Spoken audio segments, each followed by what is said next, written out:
And thanks for joining us. Students at the capstone may soon have to shell out more for tuition. Earlier today, the Finance Committee approved a hike of $300 per semester for in-state tuition, which would raise tuition to $4,600 a semester for 15 credit hours. More details now in tonight's top story. The committee also approved a $525 increase for out-of-state tuition, raising it to $11,475 a semester. They also proposed a tuition hike for UAB and UAH. This is the third time in 5 years the UA system has raised tuition. Vice Chancellor for Financial Affairs Ray Hayes says they have no other choice but to increase costs because they see a continued decrease in state funding.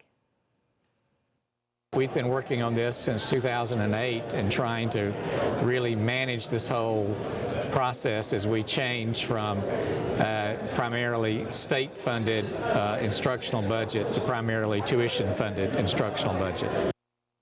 On Friday, the entire Board of Trustees will vote on this and other proposals. We'll have much more for you on the story tonight on WVUA News at 10.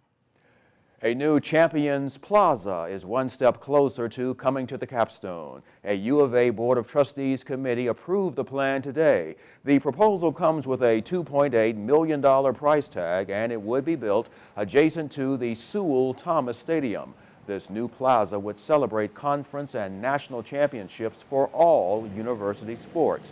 The site would also provide a coaches recognition wall with plaques to honor all the U of A's national championship coaches. State troopers are investigating after a crash last night took the life of a 6-year-old girl and injured 3 other people. It happened off Skelton Road in Duncanville, where residents say they're concerned about safety. WVUA's Victoria Sheehan was on the scene in the early morning hours. Just before 10:30 Wednesday night, Wyona Alexander was doing her usual routine when an unmistakable noise interrupted her night. I was in my, taking a shower, and I heard a vehicle just gun it. And I heard, when I hit the first speed bump, it was just like a bloom, and then over the hill I heard just blam, and then all of a sudden there was a crash. You could just hear it, and I got out of the shower and I told my son, I said, come on, I said, somebody's done had a wreck up here. But when witnesses got on the scene, they had a hard time finding the vehicle. I didn't know where they had landed, but I knew they had wrecked. You can tell where they're at. You can't see them, and I just wish that they would do something about the road. It's going to end up killing somebody. Alexander says she's been concerned about Skelton Road for more than 20 years when it comes to issues like visibility, speed, and vehicles like four-wheelers and bikes on the road. It's a very dangerous road, and we tell these kids every day they need to slow down. Think about themselves and think about other people. I've got a child, and it just worries me every day that, that somebody's going to end up losing their life because of somebody's being, ignorant and stupidity. It's not worth it. Life is too short. Alexander says she hopes situations like this one remind drivers about the hazards they can encounter on the road. Reporting in Tuscaloosa County, Victoria Sheehan, WVUA News. State troopers say a 9-year-old girl, also 23-year-old Jessica Wilson, and 25-year-old driver Brandon Harris were all taken to DCH in Tuscaloosa with injuries. Right now, there are speed bumps on Skelton Road. On your home team crime watch, the murder suspect in the Auburn shootings appeared in court. Desmonte Leonard had his initial court appearance before a Lee County judge in Opelika.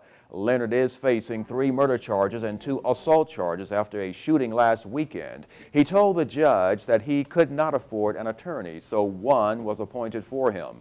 Meanwhile, a candlelight vigil in honor of the victims is set for tonight at 8 o'clock at Auburn University. On your Health Watch tonight, a special week dedicated to men. This is National Men's Health Week, and today we're focusing on low testosterone in males.